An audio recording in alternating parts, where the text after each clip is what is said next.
How's it, and welcome to the Tove Tabloid, the place where you can hear all about it. Today we're on an adventure with a swimmer, an adventure swimmer in Kyle, Maine.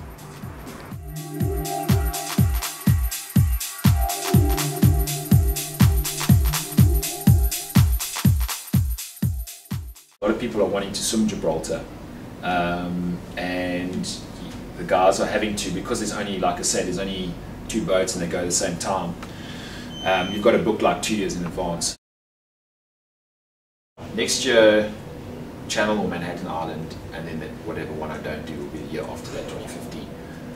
And then in between that, obviously, like I say, I'm wanting to try and get some of these local swims in where I can. From a river point of view, you know, I've done all of them that are sort of 10 k's or further in the Eastern Cape. The last one was the Gamtoos River. The one before that was Swartkorps. There was a bit of, you know, some of the guys weren't happy that I swam in dirty water and stuff like that, but it actually wasn't that bad. And then the first one being the Kawi River, which was 11 k's. You know, Sunday's River, Kawi River, Bushman's River, Fish River. Turning 31 this year, and as Dion said, I've been swimming competitively since I was about 6.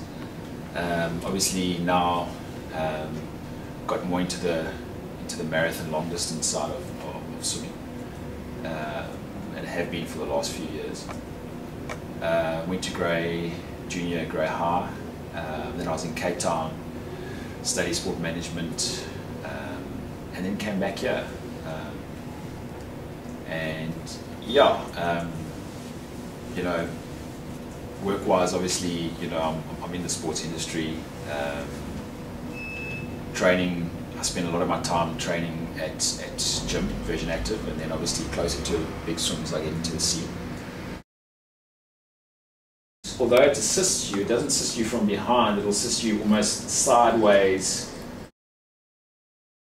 What do you do? I mean, you're hard races, but you just sort of settle down and then carry on? Yeah, I mean, you obviously get a bit of a, you know, and you sort of, as I say, I'll just ride on my back, I'll pull the, you know, I've got my pad obviously next to me, but I'll pull the boat over because it's noise, you know, with the motor and stuff like that, and just for a bit of assurance, you know, and then just get back into it, you know.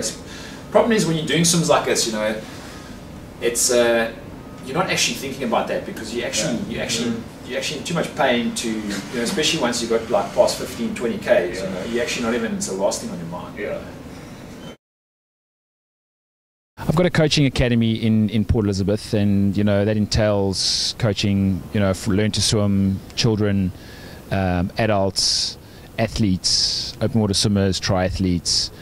And what I also do is I'm also quite involved on an online coaching point of view. So I have guys around the world that are either looking for a program to swim a certain race or to do a certain swim. So for me, it's important to have knowledge on an international level, not just a local national level. For me, you know, the last 3-4 years have been spent training solely for the channel, and you know, obviously with bad weather and conditions, you know, that's still got to happen. So I wanted a year where I could focus on one of my swims that I would want to do, and sort of change the focus a bit for a year before I go back to the channel and training and stuff like that. So for me, that was a big decision. And then, as I said, I've always wanted to swim Gibraltar. It's, you know, one of my top 4 swims, and the distance, you know, you're looking at anything between sort of 22 and 25 kilometers. You know, I've come from a competitive swimming background, you know, when I was younger and racing in the pool, and I started getting into open water swimming when I was about 17. And I took a liking to it, and you know, my training for big swims and marathon races, you know, I spent either swimming in oceans or swimming in rivers. So I think that's where it sort of stemmed from. And then, you know, swimming rivers, it's, you know, I like the challenge of swimming places and rivers and oceans that haven't been swum before, and that's the gist of it. Anything from 9 to 11 sessions a week, mainly in the pool.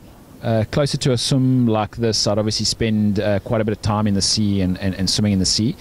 So you're looking at anything from 50 kilometers to 70 kilometers of swimming a week.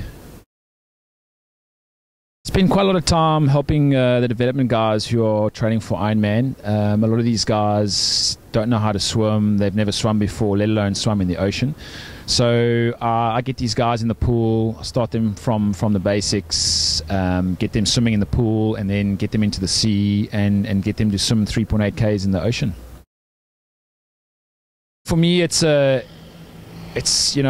all about ticking big swims off my list, and although I've got a few that I still want to do, and obviously I've had a bit of a disappointment with the channel for the last few years. I'm just hoping I can get into the water and I can actually start swimming, and that will be for me my biggest goal. And obviously then I'm looking at a time, and obviously trying to do a time that I would like to do.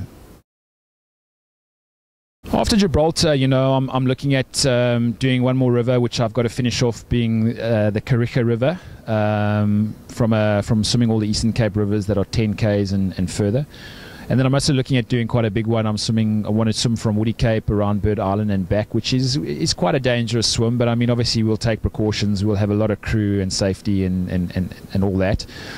And then also, I've never done a multi-day swim before, which has always been something that I've wanted to do. So I'm looking at swimming the Orange River over a certain amount of days. We haven't really finalized in sort of detail, how far, how many Ks a day, and all that type of thing. But I'm looking at doing that probably towards the end of the year.